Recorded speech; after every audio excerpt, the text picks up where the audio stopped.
오늘 성교학교 첫 번째 시간을 열면서 개인적으로 가장 제가 사랑하고 또 존경하는 우리 서동준 목사님 모시게 돼서 너무나도 기쁩니다. 특별히 목사님이 우리 교회에 올 때 제가 가만히 생각해 봤더니 큰 마음의 빚을 졌던 것 같다. 왜냐하니까 예전에 목사님이 저희 교회에 아담 퀴벨이라고 하는 전도사를 보낸 적이 있어요.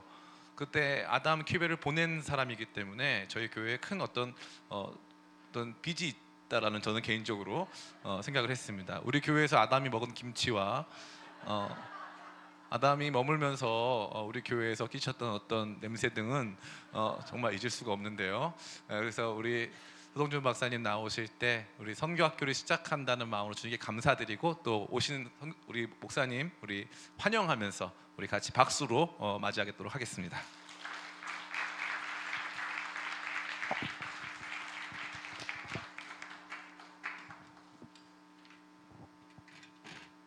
네, PPT 띄워주시면 감사하겠고요. 반갑습니다. 반갑습니다. 감사합니다. 우리 옆에 분들하고 인사하실까요? 오셔서 너무 와주셔서 감사합니다. 네, 여러분 만나뵙게 돼서 너무 반갑고요. 소개받은 대로 저는 아는 얼굴들이 좀 많이 보이는데 소개받은 대로 저는 서동준 목사라고 하고요. 영국 에딘버러 대학교에서 세계 기독교학이라는 전공으로 박사과정을 마치고 또 한국에 돌아오게 되었습니다. 오늘 이 시간에는 여러분들과 함께 세계 기독교와 선교, 세계 기독교와 선교라는 주제에 대해서 좀 생각해보는 시간을 가지려고 하는데요. 저에게는 사실 강의를 부탁을 하셔서 강의와 설교가 약간 섞여 있는 약간 좀 혼종 같은 그런 시간이라고 생각하시면 좋을 것 같습니다. 여러분, 근대화의 물결 속에서 공적 영역에서 이제 종교를 추방시키는 세속주의라는 것이 사회에 만연해지기 시작하자 많은 학자들은 종교의 쇠퇴 혹은 종교의 종말을 예견했습니다. 현대 사회 속에서 만연한 세속화로 인해서 종교의 의미나 종교의 중요성이 점차 약화될 것이고 그로 인해서 종교는 결국 쇠퇴하거나 소멸될 것이라고 주장한 것입니다. 한 예로요. 1968년에 미국의 대표적인 종교사회학자인 피터 버거라는 사람이 있는데요. 이 피터 버거라는 사람 세속화의 흐름 속에서 종교가 결국은 쇠퇴하게 될 것이라는 사실을 화면에 띄어져 있는 것처럼 강조한 바 있습니다. 하지만 이러한 발언을 한 지 약 30년 후인 1997년에 피터 버거는 과거에 자신의 이러한 주장을 철회하는 주장을 하게 되는데요. 이렇게 주장을 합니다. 제가 읽어드릴게요. 저를 비롯해 종교사회학을 연구하는 대부분의 학자들이 1960년대의 세속화에 대해서 발표했던 것들이 저는 잘못되었다고 생각합니다. 우리의 근본적인 주장은 세속화와 근대화가 같이 간다는 것이었습니다. 근대화가 진행될수록 세속화가 가속화하게 될 것이라는 주장이었죠. 저는 그것이 기본적으로 잘못되었다는 생각이 듭니다. 오늘날 세계 대부분의 지역은 분명히 세속화되지 않았습니다. 오히려 매우 종교적이죠. 여러분, 피터 버거의 주장처럼요, 세속주의의 위협에도 불구하고 오늘날 세계는 세속화되지 않았습니다. 오히려 매우 종교적이죠. 이러한 사실을 보여주는 대표적인 예시 하나가 있는데요. 그것이 바로 지난 100년간 기독교의 인구의 비율의 추이가 그것을 보여주고 있습니다. 화면에 띄어져 있는 것처럼요, 1910년 당시에 기독교 인구는요 약 6억 명 정도였는데요. 이 인구 수치는 전 세계 인구의 34.8%를 차지하는 비율이었습니다. 그런데 그로부터 100년이 지난 2010년에 기독교 인구는 약 23억 명으로 성장했는데 이는 전 세계 인구의 33.2%에 해당하는 수치였습니다. 다시 말하면 종교의 쇠퇴 혹은 종말을 예고했던 많은 학자들의 주장과는 다르게 기독교는 전 세계적으로 극적인 쇠퇴를 경험하지 않았다는 겁니다. 오히려 기독교는요, 약간의 감소에 추이만 보이면서 100년 전이나 현재나 대체로 비슷한 비율을 유지해 왔습니다. 하지만 지난 100년간 전 세계 기독교 비율이 큰 변화가 없다고 해서 기독교 내부에서 어떠한 일도 일어나지 않았던 건 아닙니다. 오히려 그 속에는요, 엄청나게 거대하고 중요한 변화가 일어나고 있었는데요. 여러분, 화면에 띄어져 있는 그래프에서 보실 수 있듯이 1910년에 전 세계 기독교인의 약 81%는 어느 지역에 있죠? 서구 지역에 있었습니다. 유럽과 북미 지역에 거주하고 있었던 거죠. 반면에 아시아, 라틴 아메리카, 아프리카와 같은 비서구권 지역의 전 세계 기독교 인구의 약 19%만이 거주하고 있었습니다. 하지만 이런 수치가 2010년대 가서 어떻게 좀 변화를 하나요? 100년 전까지만 해도 기독교의 절대 다수를 차지하고 있었던 서구 지역교 내에서의 기독교의 비율은 38%로 급감하는 반면에 비서구권 지역에서의 기독교인의 비율은 62%로 급증하게 됩니다. 영국 출신 선교사이자 신학자인 레슬리 뉴비긴이라는 사람은요, 일찍이 이런 변화를 감지했던 사람 중에 한 명이었습니다. 뉴비긴이라는 사람은요, 1936년에 인도 선교사로 파송을 받아서 이제 다양한 사역들을 이제 감당한 이후에 1974년에 선교 사역을 마무리하고 영국에 돌아오게 됩니다. 그러면 영국에 돌아온 뉴비긴이 좀 큰 충격에 빠지게 됩니다. 왜냐하면 그가 귀국해서 마주하게 된 서구 사회는요, 근대적 과학 세계관에 잠식되어 버렸고 그 속에서 교회는 교회로서의 정체성을 상실한 채 무기력한 상태에 빠져 있었기 때문에 그렇습니다.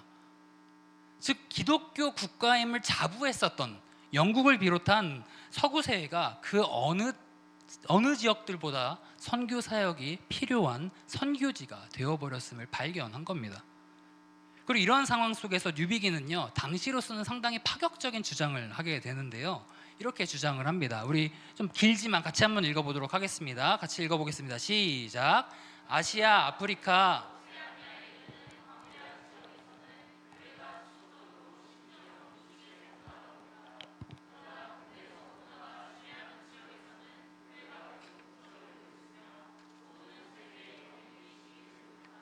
그러므로 선교학자의 연구 과제 가운데 복음과 근대 서구 문화가 선교적 차원에서 마주칠 때 어떤 일이 일어날지 묻는 것보다 더 우선적인 것은 없다.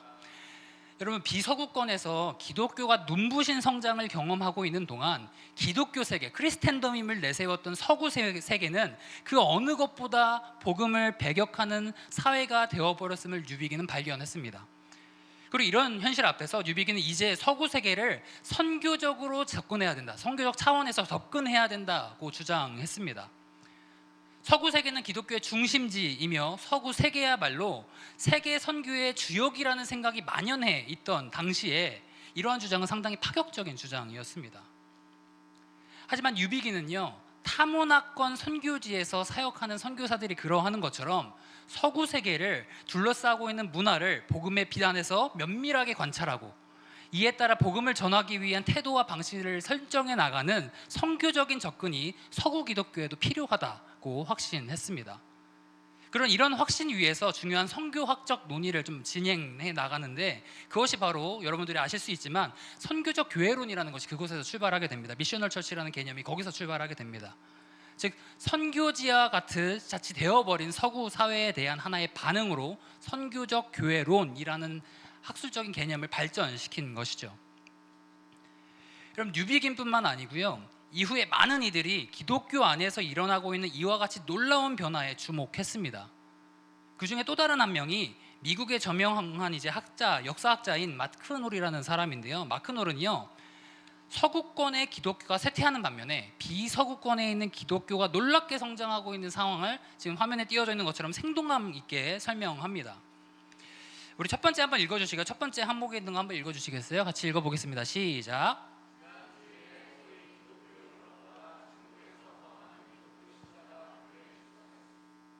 자, 무슨 뜻입니까, 여러분? 지난 주일에 기독교를 국교로 삼고 있는 수많은 유럽권에 있는 국가들에서 교회에 출석한 신자들의 총합보다 중국이라는 한 나라에서 이제 교회를 출석한 신자들의 수가 더 많을 수 있다는 겁니다. 자, 두 번째 항목도 같이 읽어주실까요? 같이 읽어보겠습니다. 시작.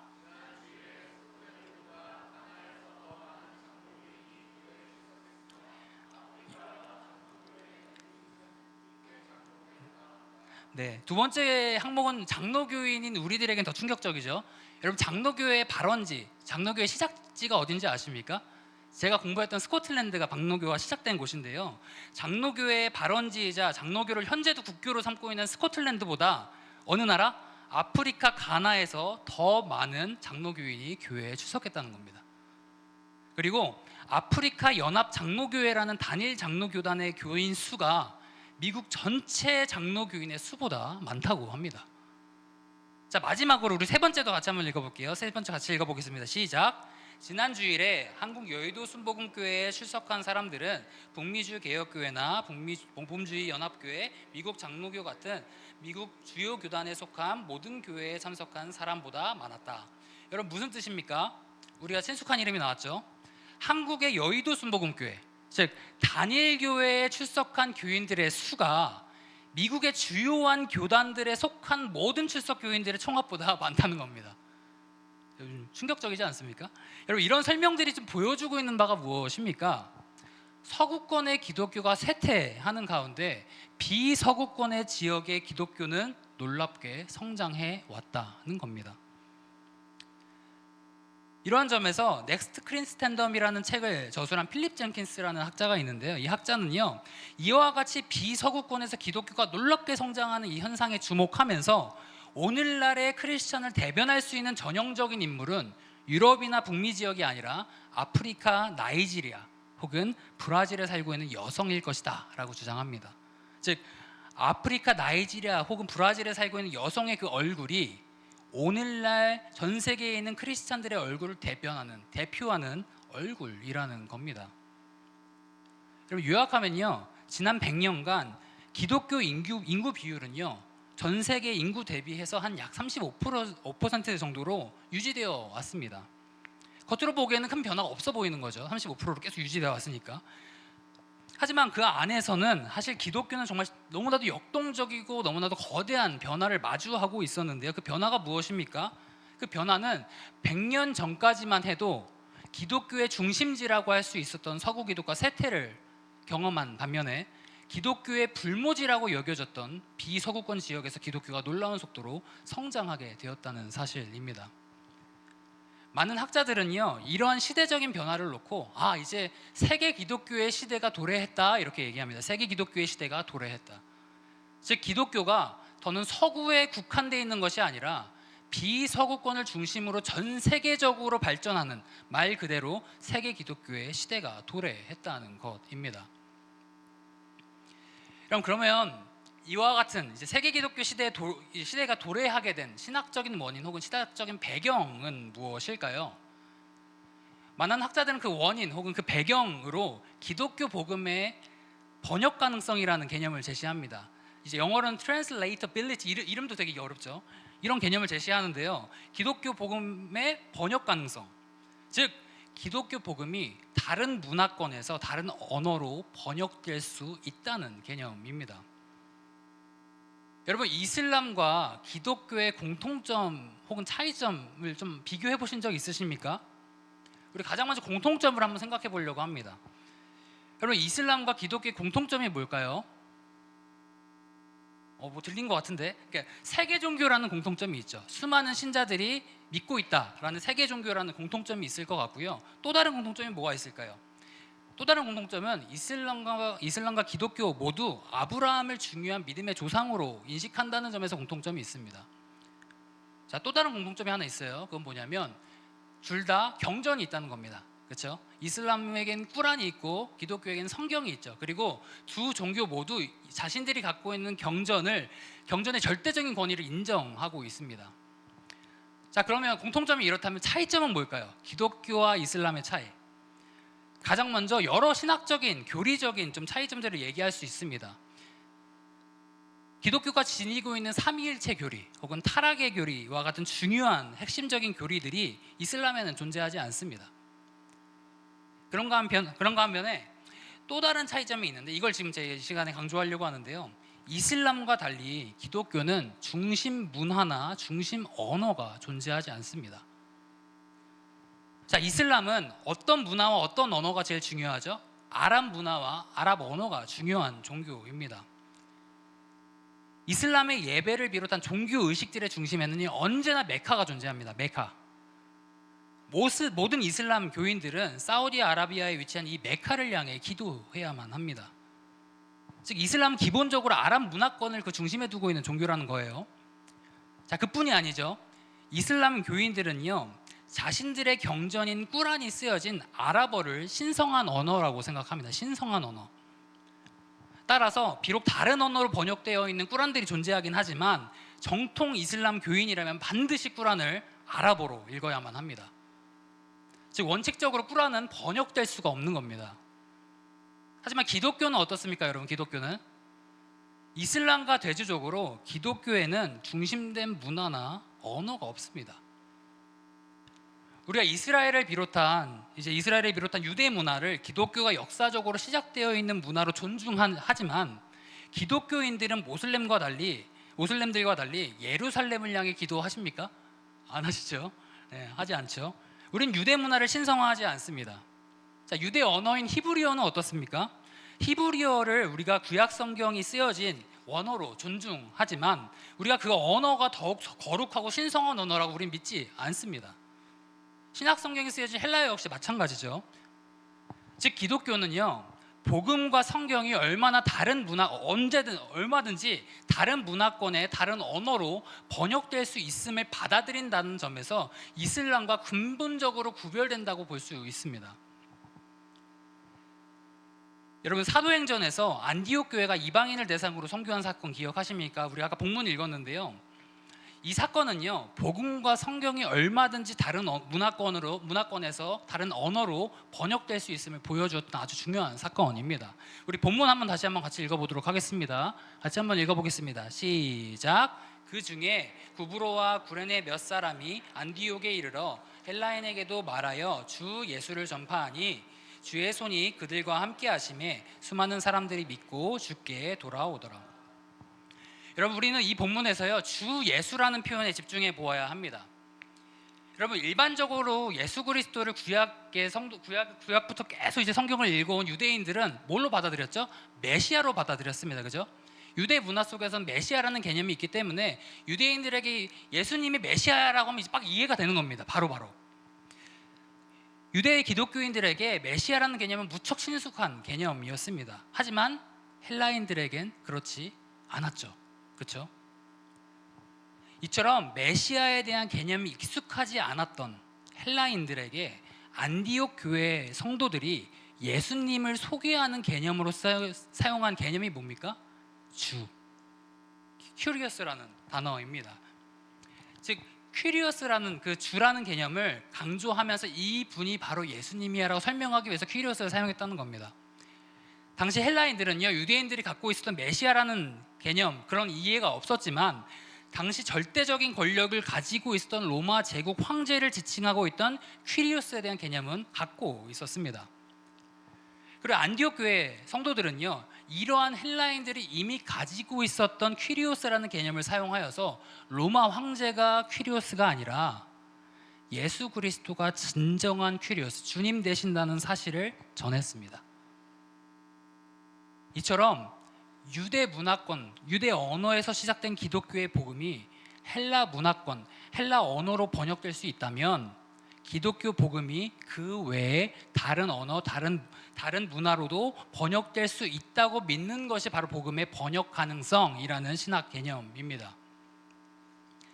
많은 학자들은요, 기독교 복음이 이처럼 다른 문화권과 언어로 지속적으로 번역되어 왔기 때문에 기독교는 그 유구한 역사 속에서도 지속적으로 성장해 올 수 있었고, 바로 이러한 흐름 속에 세계 기독교 시대가 도래했다고 이야기하는 것입니다.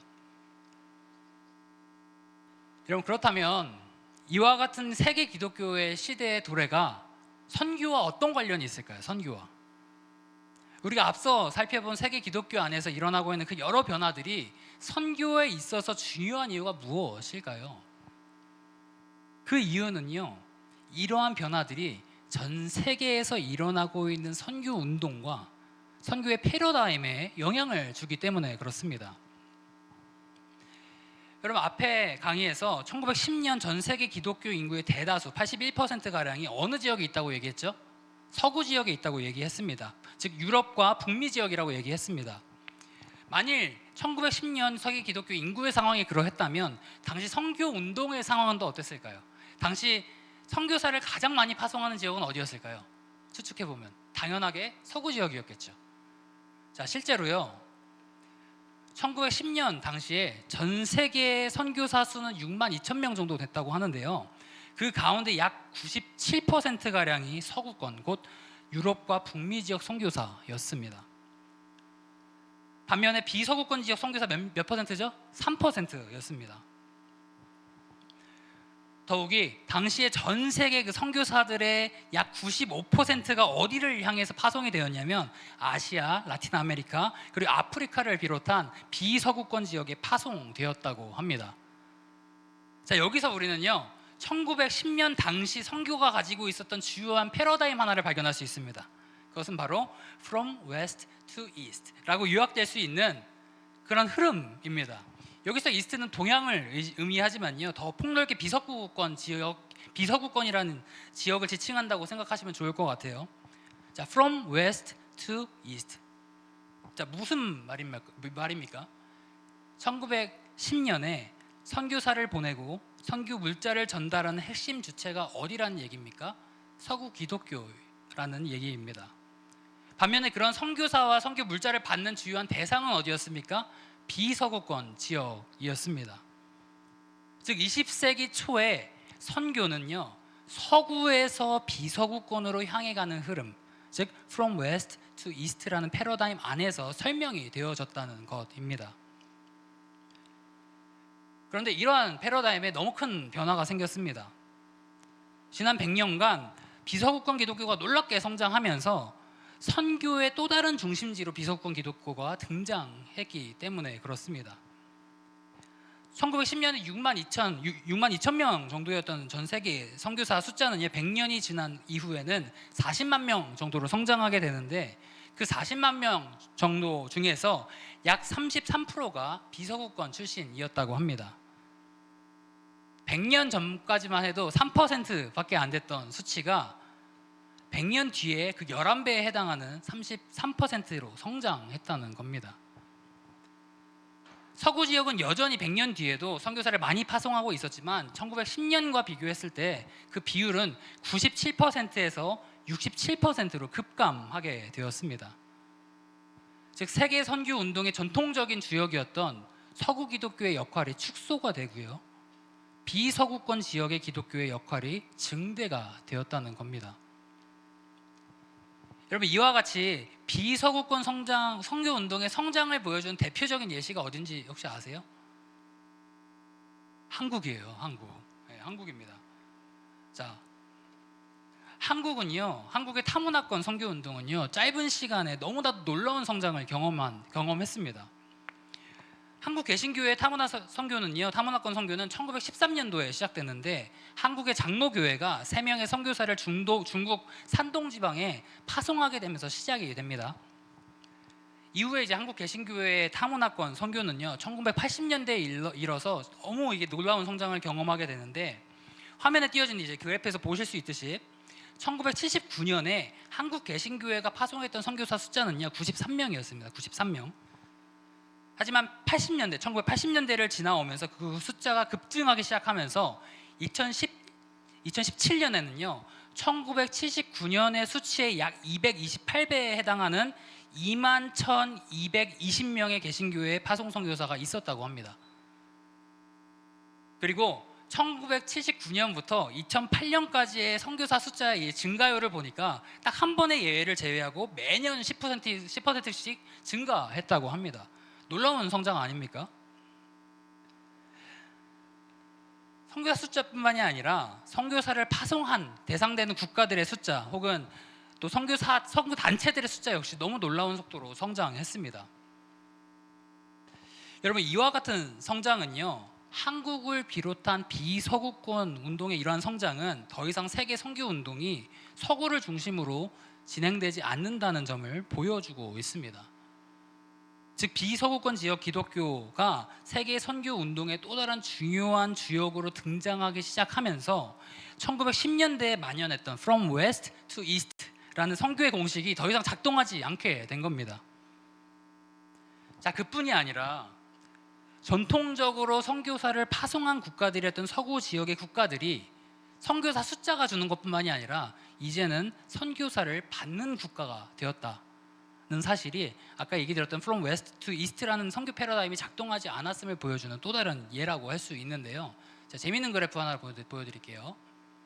자, 화면에 띄어진 도표를 보시면요, 2010년을 기준으로 선교사를 가장 많이 보내는 국가와 가장 많이 받는 국가를 10위까지 추려낸 그래프입니다. 자, 먼저 가장 많이 보내는 국가를 한번 볼게요. 자, 국가 좀 리스트를 보시면요, 전통적인 선교사 파송 강국이었던 미국을 비롯해서 프랑스, 영국과 같은 서구 국가들이 여전히 세계 선교에 중요한 기여를 하고 있음을 우리는 확인할 수 있습니다. 하지만 동시에 명단에 우리 너무 친숙한 우리나라 이름이죠. 명단에 이름을 올리고 있는 브라질, 대한민국, 그리고 인도와 같은 나라를 통해서 우리가 확인할 수 있듯이 세계 선교에 있어서 비서구권 지역의 국가들 역시도 큰 활약을 하고 있음을 우리는 발견할 수 있습니다. 근데 여러분들이 그래프 보시면 약간 의아하실 거예요. 왜냐하면 선교를 많이 받는 국가들 리스트하고 선교를 보내는 국가의 리스트가 약간 겹치기 때문에 그렇습니다. 자, 여러분, 선교사를 가장 많이 받는 국가 1위 어디가 되어 있습니까? 미국이 되어 있죠. 근데 선교사를 가장 많이 파송하는 국가도 어디입니까? 미국입니다. 어떻게 선교사를 가장 많이 파송하는 국가 1위인 미국이 선교사를 동시에 가장 많이 받는 국가 1위가 되었을까? 좀 신기하지 않으세요? 그뿐만이 아니라 미국뿐만이 아니라 선교사를 가장 많이 파송하는 국가 10위 안에 들고 있었던 다른 서구권의 국가들, 즉 영국과 프랑스와 같은 나라들 또한 동시에 선교사를 가장 많이 받는 국가 10위 순위에도 이름을 올리고 있음을 우리는 발견할 수 있습니다. 어떻게 이런 일이 일어났을까요? 이에 대해서 여러 이유들을 얘기할 수 있겠지만요, 그 중에 하나의 주요한 원인이요, 바로 역선교라는 개념 때문에 그렇습니다.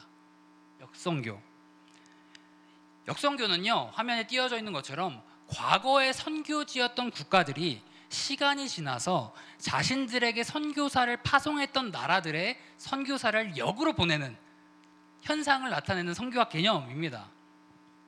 즉, 과거에 서구로부터 선교사를 비롯해서 여러 선교 자원들을 받는 위치에 있었던 비서구권 지역이 이제 놀라운 성장을 경험하면서 자신들에게 선교사를 보냈던 서구권 나라들이 역으로 선교사를 파송해서 복음을 전하는 일들이 나타나기 시작했다는 겁니다.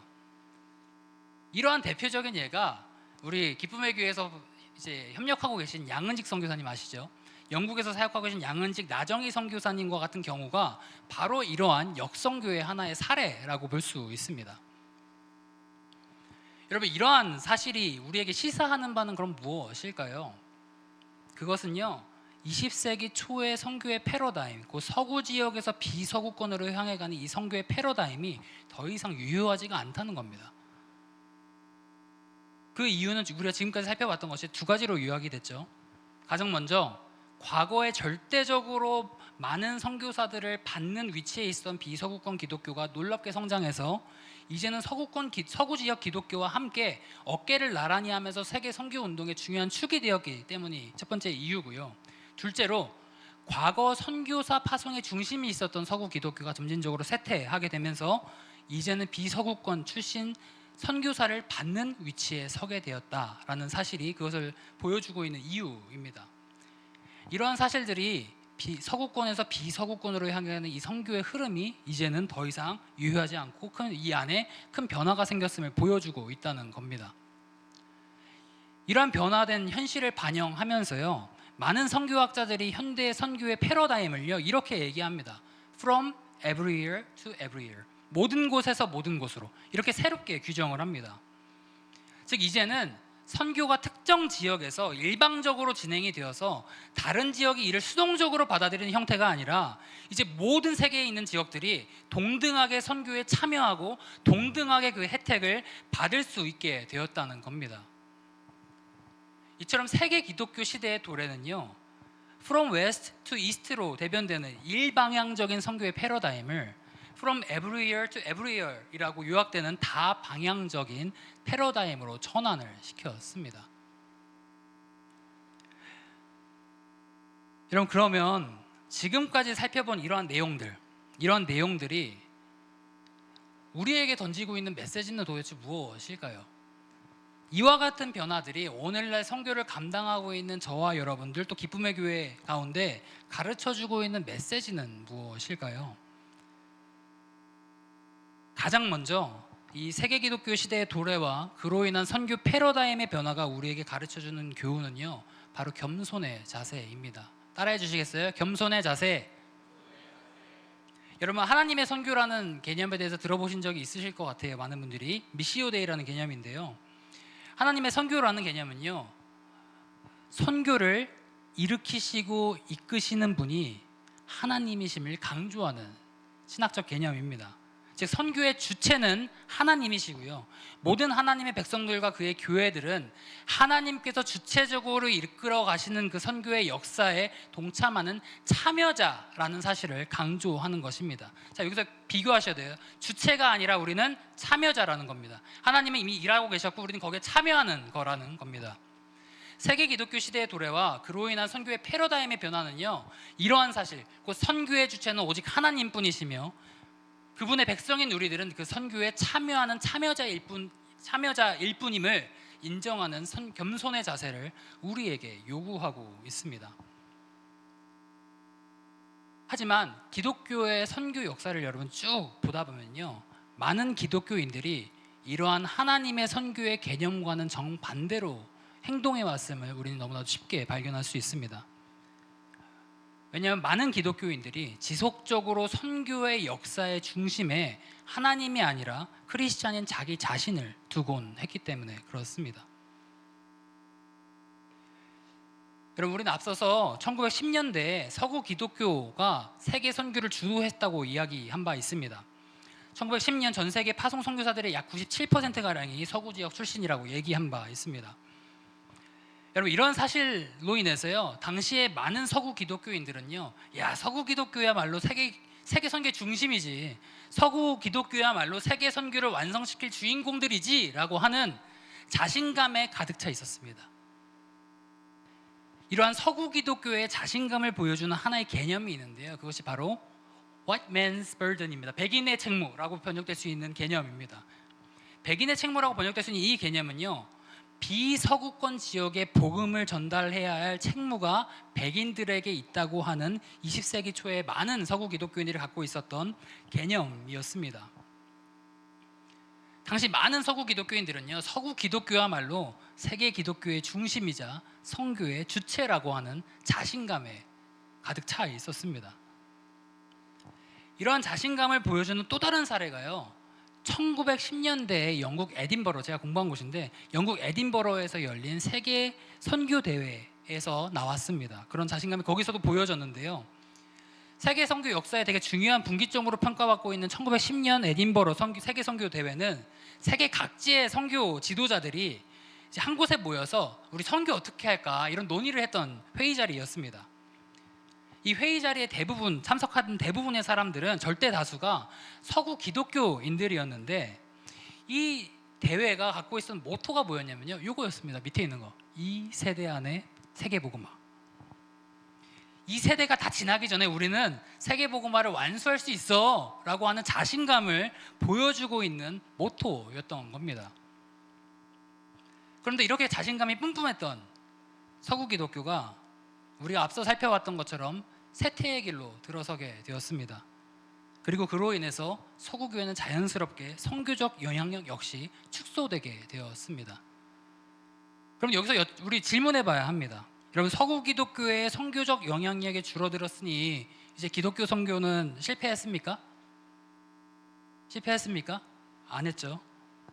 우리가 앞서 살펴봤던 것처럼 비서구권 지역에서 선교운동이 놀랍게 성장했고요, 그로 인해서 기독교 선교는 여전히 활발하게 진행되어 가고 있습니다. 여러분, 이러한 사실이 서구 기독교에 있는 성도들에게 어떤 메시지를 주었을까요? 어떤 메시지를 주었을까요? 아, 서구 기독교가 선교의 주체가 아니구나. 아, 선교는 우리가 아니라 하나님께서 친히 주체가 되셔서 행하시는 역사이구나. 하나님께서는 하나님의 선교를 이루어 가시는 일에 우리를 의존하시지 않으시는구나. 오히려 우리가 그분의 놀라운 역사에 참여하는 것이 곧 선교이구나. 여러분, 서구 기독교인들이 비서구권 지역에서 일어나고 있는 선교 운동들을 바라보면서 이런 깨달음을 얻지 않았을 것 같지 않으십니까? 근데 재밌는 사실은요, 여러분, 서구 기독교인들이 범했던 이러한 오류가 비서구권 기독교 안에서도 반복되어진다는 사실입니다. 그리고 이 점에 있어서 한국 교회도 예외는 아닙니다. 여러분, 앞서 우리는 한국 개신교회의 선교 운동이 1980년대를 지나오면서 놀랍게 성장했다고 얘기한 바 있습니다. 점차 한국 개신교회의 교세가 커져가고 그로 인해 파송할 수 있는 선교 인력들과 우리가 선교지에 보낼 수 있는 돈이 많아지자 한국 개신교회에 침투하기 시작된 하나의 잘못된 인식이 있는데요. 그것은 한국 교회야말로 세계 선교 운동의 중심이야. 우리가 이 과업을 끝낼 수 있는 유일한 주인공이야 라는 인식입니다. 여러분, 하나님께서 한국에 파송할 수 있는 선교 인력을 주시고 세계 선교를 위해서 나눌 수 있는 여러 물질과 여러 자원들을 주심을 우리는 하나님께 분명히 감사해야만 합니다. 하지만 하나님께서 한국 교회에 주신 이러한 선물들로 인해서 우리가 만일 감사하기보다는, 더 겸손하기보다는 우리 한국 교회야말로 세계 기독교가 감당할 수 없는 일들을 감당할 수 있는 유일한 국가야. 우리가 세계 선교를 끝낼 수 있어 라는 이런 생각이 우리 가운데 자리 잡고 있다면 그것은 서구 기독교가 과거 반복했던 그 오류를 우리도 반복하게 되는 꼴이 됩니다. 여러분, 이러한 점에서요, 국제 선교단체 OMF의 대표이자 이제 대표적인 현재 살아계신 분인데 대표적인 아시아 선교의 지도자라고 꼽히는 패트릭 펑이라고 하는 분이 계시거든요. 이분이 점차 선교에 대한 자신감이 붙고 있는 아시아 교회들을 향해 던진 이러한 메시지에 우리는 메시지에 귀를 기울여야만 합니다. 너무 중요한 메시지이기 때문에 우리 같이 한번 읽어보도록 하겠습니다. 같이 한번 크게 읽어보도록 하겠습니다. 시작.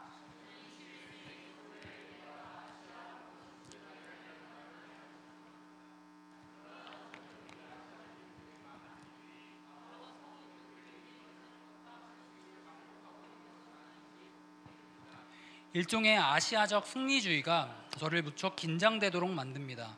저는 그리스도께서 우리를 계속해서 겸손하게 해주시길, 우리에게 자비와 은혜를 베풀어 주시길 매일 기도하고 있습니다. 이번 아멘이십니까?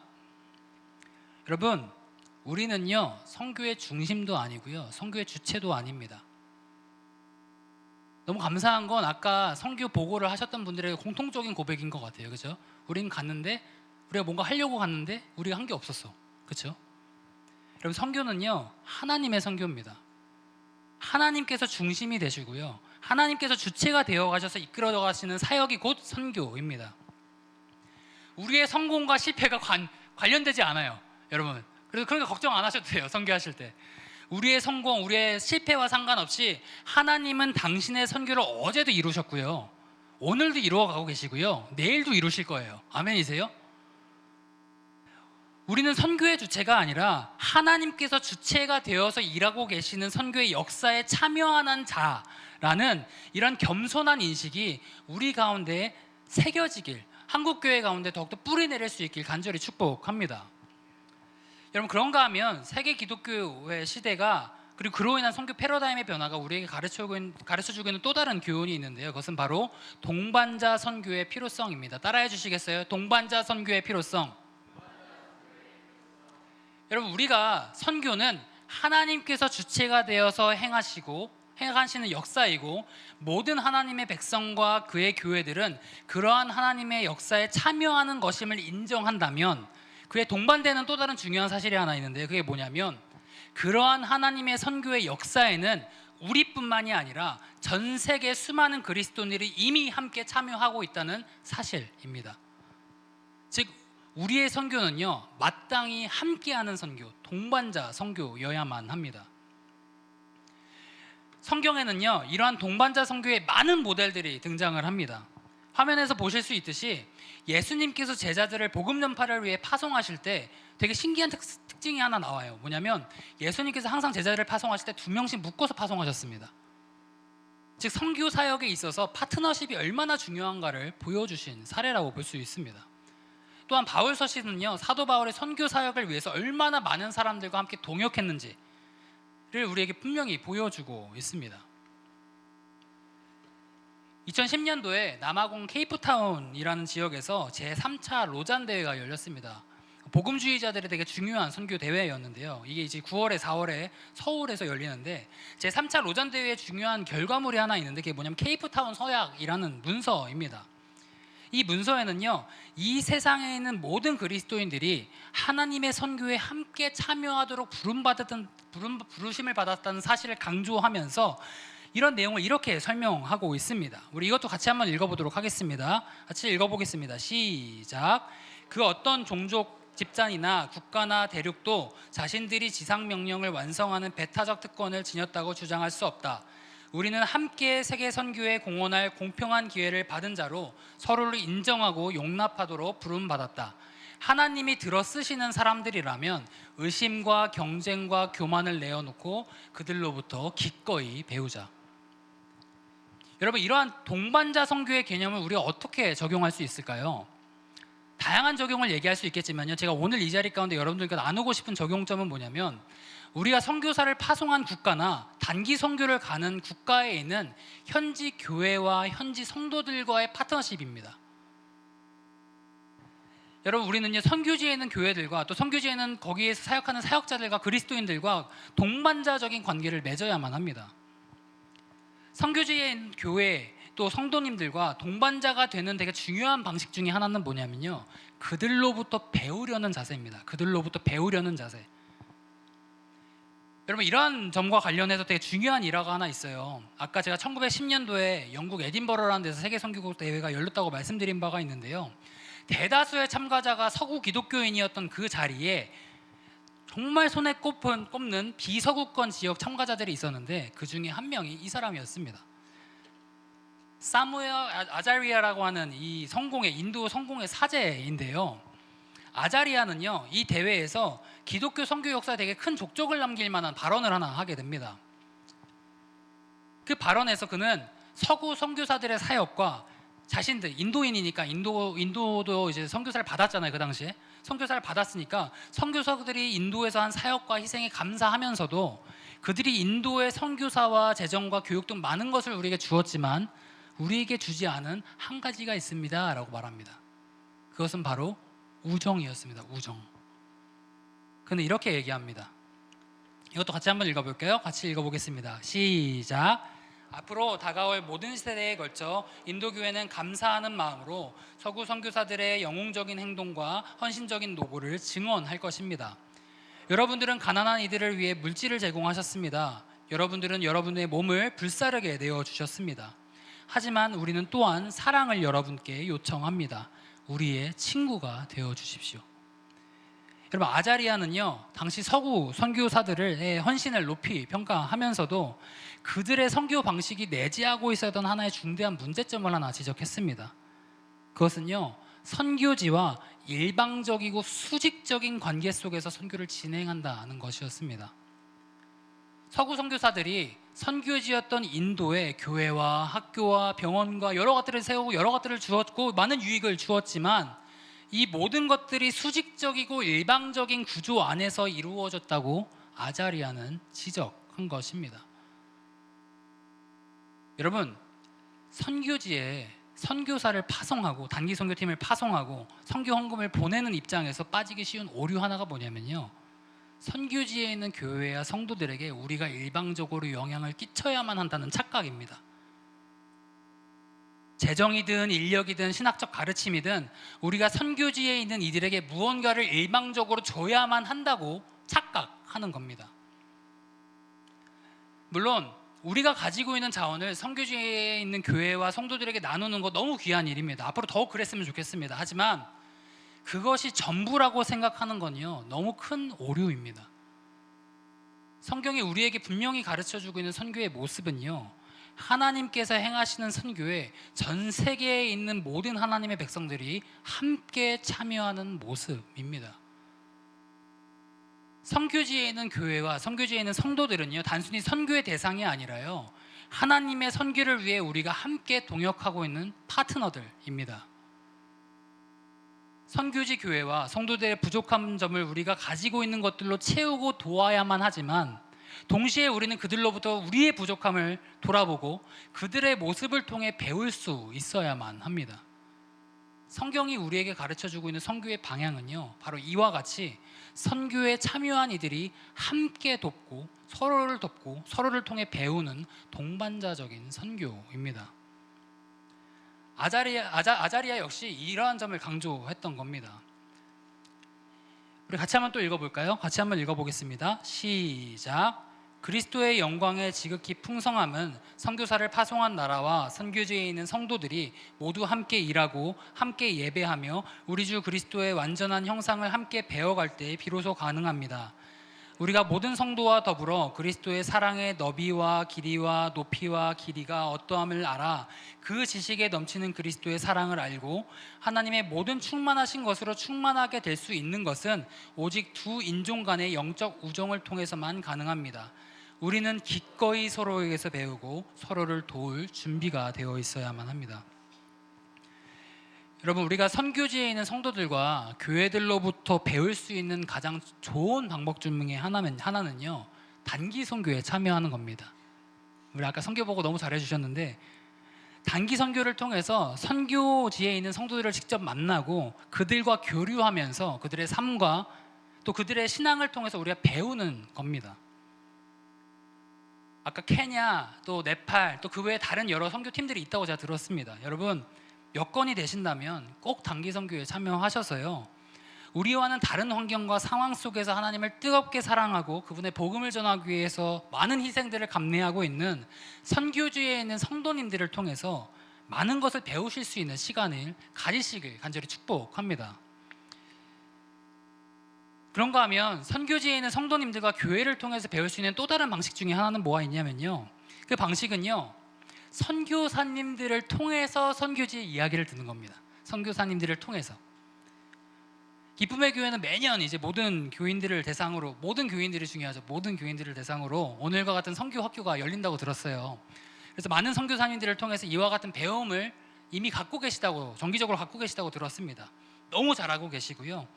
이번 6월 남은 선교 학교 기간에도 적극적으로 참여하셔서 강사로 오시는 선교사님들을 통해서 들려지는 선교지에 있는 성도님들의 이야기들을 많이 듣고 많이 배우고 그로부터 많이 깨닫는 시간 되시길 간절히 축복합니다. 저 또한 평소에 교제하고 있었던 한 선교사님으로부터 미얀마 교회의 이야기를 들으면서 큰 도전을 받았던 기억이 있습니다. 여러분들도 너무 잘 아시겠지만 미얀마는요, 2021년 2월 군부가 쿠데타를 일으킨 이후에 지금까지 내전으로 큰 고통을 당하고 있습니다. 그리고 이러한 상황 가운데 미얀마의 티서레라는 지역이 있다고 하는데요, 그 지역에서 신앙생활을 하고 있었던 한 지역교회 공동체가 있었는데, 내전으로 인해서 이 공동체가 태국 국경으로 피난을 가게 되었다고 합니다. 여러분, 한번 상상을 해보시면 좋을 것 같아요. 자신들이 살고 있었던 삶의 터전을 불가피하게 떠나서 다다르게 된 태국이라고 하는 그 낯선 땅에서 자신의 신변을 보호받을 수 있는 정식적인 시민의 권한이나 거주증이 존재하지 않는 그러한 상황. 머물 곳이라곤 농사를 짓던 그 외진 밭에 임시로 만들어진 거주지 뿐이고, 지붕은 나무와 잎으로 얼기설기 임시로 덧댄 것이 전부인, 수도도 없고 전기도 들어오지도 않고 거주지에는 문도 없어서 밤이 되면 차디찬 한기를 그냥 몸으로 바로 받아들여야만 하는 그러한 상황 속에 있는 피난 온 미얀마 공동체들의 상황. 여러분, 이러한 공동체를 위로하시고자 제가 알고 있었던 그 선교사님은요, 이 교회를 방문하셨다고 합니다. 이 교회를 방문하셔서 주일 예배를 참석하셨다고 합니다. 그런데 선교사님께서 이들의 예배에서 발견한 모습은요, 너무나도 놀라웠다고 합니다. 분명히 내가 위로하러 갔는데 그들이 처한 상황은 너무나도 열악했고 겉으로 보여진 그들의 모습은 너무나도 열악했지만, 선교사님께서 그날의 예배 속에서 발견한 그들의 모습은요, 여전히 하나님께서 그들에게 맡기신 선교 사명을 위해서 헌신하는 모습이었다고 합니다. 그들은 예배 시간에 이런 찬양을 불렀다고 하는데요, 우리 화면에 띄어져 있는 가사를 우리 함께 같이 읽어보도록 하겠습니다. 같이 읽어보겠습니다. 시작.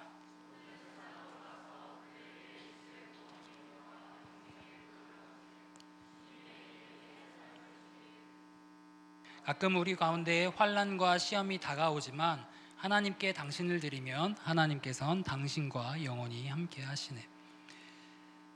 그리고 피나논 이 미얀마 교회 성도들은요, 단순히 이러한 고백을 찬양을 통해서 할 뿐만이 아니라 실제 삶으로 그렇게 살아가고 있었다고 합니다. 한 예로 선교사님께서 이제 피난을 왔으니까 그 피난온 교회 성도들을 돕고자 긴급 구호 자금을 그들에게 보내셨다고 합니다. 그런데 그들이 그 긴급 구호 자금을 사용하는 방식은요, 또 다시 선교사님을 숙연하게 만들었다고 합니다. 왜냐하면 그토록 열악한 상황 속에서 피난온 그 교회가 자신들을 위해 써도 되잖아요, 그죠?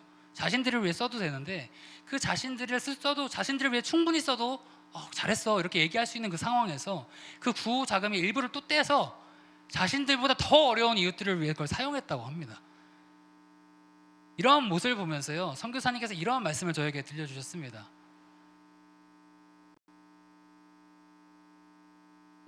넘겨주시겠어요 혹시? 작동이 안 되는데. 네, 같이 한번 읽어보겠습니다. 우리 같이 한번 읽어보겠습니다. 시작. 이들도 현재 형편과 미래를 생각하면 절박하다고 할 수 있다. 그런데 이들은 그들의 경계를 넘어 믿지 않는 이웃들을 섬기고 있다. 선교적 삶을 실천하는 것이다. 그들의 삶을 보고 이야기를 들으니 내 자신이 부끄럽다. 이들을 격려하고 위로하기 위해서 왔지만 오히려 더 큰 도전을 받는다. 여러분, 여러모로 우리보다 열악한 상황에 있지만 복음에 대한 순수함과 열정으로 선교 사역을 감당해 나가고 있는 선교지 교회와 성도들의 모습은요, 우리를 도전합니다. 우리는 선교지 교회로부터 이런 도전을 받고 그들로부터 배울 수 있는 자세를 가져야만 합니다.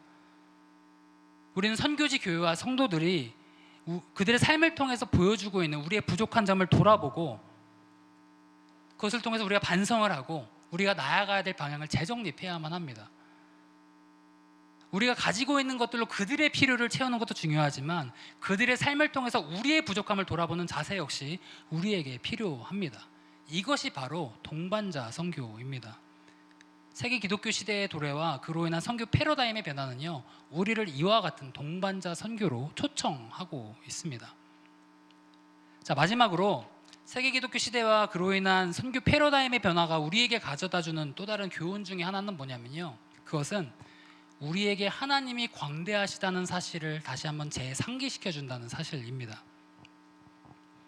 아시아와 아프리카, 남미와 같은 과거 선교의 대상으로 여겨지고 있었던 비서구권 지역에서 기독교가 놀랍게 성장하고 역동적인 선교 운동이 일어나고 있는 그 현실은요, 우리의 기대와 상상을 뛰어넘어서 당신의 선교를 이루어가고 계시는 하나님의 광대하심을 우리에게 분명히 보여주고 있습니다. 저는요, 우리가 하나님의 선교에 참여하게 될 때 얻게 되는 가장 큰 유익 중에 하나는 바로 이와 같이 하나님의 광대하심을 다시 한번 깨닫는 거라고 생각합니다.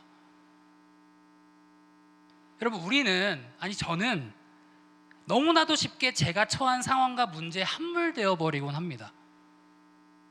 당장 내 눈앞에 있는 나의 학업, 당장 내 눈앞에 있는 나의 인간관계, 당장 내 눈앞에 있는 나의 사역, 당장 내 눈앞에 있는 나의 가정의 문제에 함몰된 나머지 내가 그 문제를 해결해 달라고 기도하고 있는 그 분이 얼마나 위대하시고 얼마나 광대하시고 얼마나 전지전능하신 분이신가를 너무나도 쉽게 망각합니다. 저는 그래요. 여러분들은 어떠실지 모르겠어요. 만약에 여러분들도 그러하시다면 저와 여러분들은요, 지속적으로 지금 우리가 당면하고 있는 상황과 문제에 함몰되어 버린 우리의 시선을 그 상황과 문제를 온전히 주장하시고 다스리고 계시는 전능하신 하나님께로 돌릴 수 있어야만 합니다. 오늘도 내 삶에 함께 하신다고 말씀하시는 그분이 온 세상의 창조주이시자 온 만물을 소유하고 계시는 분이시면 우리는 볼 수 있어야만 합니다.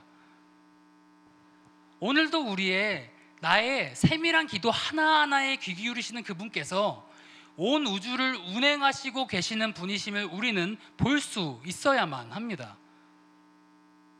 우리는 우리 곁에 아주 가까이 계시는 그 하나님이 전지전능하시고 온 열방을 다스리시고 소유하시는 하나님이심을 볼 수 있어야만 합니다. 그리고 놀랍게도요, 우리가 하나님의 선교에 동참하게 될 때 우리는 이러한 하나님의 광대하심을 목도하게 됩니다. 다양한 언어와 다양한 문화를 지닌 사람들 가운데 역사하시는 그 하나님을 보게 될 때 우리의 기도와 부족한 수고를 통해서 온 열방 가운데 당신의 놀라운 선교 역사를 이루어 가시는 하나님을 경험하게 될 때 우리의 영적인 시야는요, 더 이상 우리 상황 안에 갇혀 있는 작디 작은 하나님이 아니라 크고 광대하신 하나님께로 향하게 됩니다. 여러분, 선교가 궁극적으로 완성되는 그 시점에 우리가 마주하게 될 하나님의 모습 역시 마찬가지입니다. 요한계시록 7장 9절에서 10절은요, 선교가 완성된 그 시점에 장면을 우리에게 묘사해 주면서 그 장면의 중심에는 광대하신 우리의 하나님과 어린 양 예수 그리스도께 대한 성도들의 찬양이 있다는 사실을 보여줍니다. 하나님께서 당신의 그 장엄한 선교의 역사를 끝내시는 그때에 시대를 초월해서 전 세계 각 문화와 각 언어권에 각 지역에 있었던 그 선교에 함께 참여하고 있었던 수많은 성도들이 함께 모여서 보좌에 앉으신 그 광대하신 하나님과 어린 양 예수 그리스도를 찬양하게 될 것입니다. 사랑하는 여러분, 우리는 바로 이러한 그 날을 고대하면서 바로 이 자리 가운데서 하나님께서 이루어 가시는 그 하나님의 선교에 동참합니다. 선교가 완성되는 그날에 우리가 목도하게 될 하나님의 광대하심은요, 그 광대하심은 이 땅에서 우리가 경험한 것과는 비교할 수 없을 정도로 크고 놀라울 겁니다. 그런데 그 광대하심이 우리에게 낯설게 다가오지 않을 이유는요, 이 땅에서 우리가 하나님의 선교에 동참하는 가운데 하나님의 광대하심을 조금이나마 맛보았기 때문일 것입니다. 저와 이 자리 가운데 계신 모든 기쁨의 교회 성도님들의 평생이요, 하나님의 선교에 각자의 방식으로 참여하심으로써 그분의 광대하심을 날마다 경험하고 발견하게 되는 평생이 되시길 진심으로 축복합니다. 우리 말씀 구절 같이 한번 읽고 우리 설교를 마치도록 하겠습니다. 같이 한번 읽어보겠습니다. 시작. 이 일 후에 내가 보니 각 나라와 족속과 백성과 방언에서 아무도 능히 셀 수 없는 큰 무리가 나와 흰 옷을 입고 손에 종려나무 가지를 들고 보좌 앞과 어린 양 앞에 서서 큰 소리로 외쳐 이르되 구원하심이 보좌에 앉으신 우리 하나님과 어린 양에게 있도다 하니. 아멘. 우리 기도하시겠습니다. 사랑해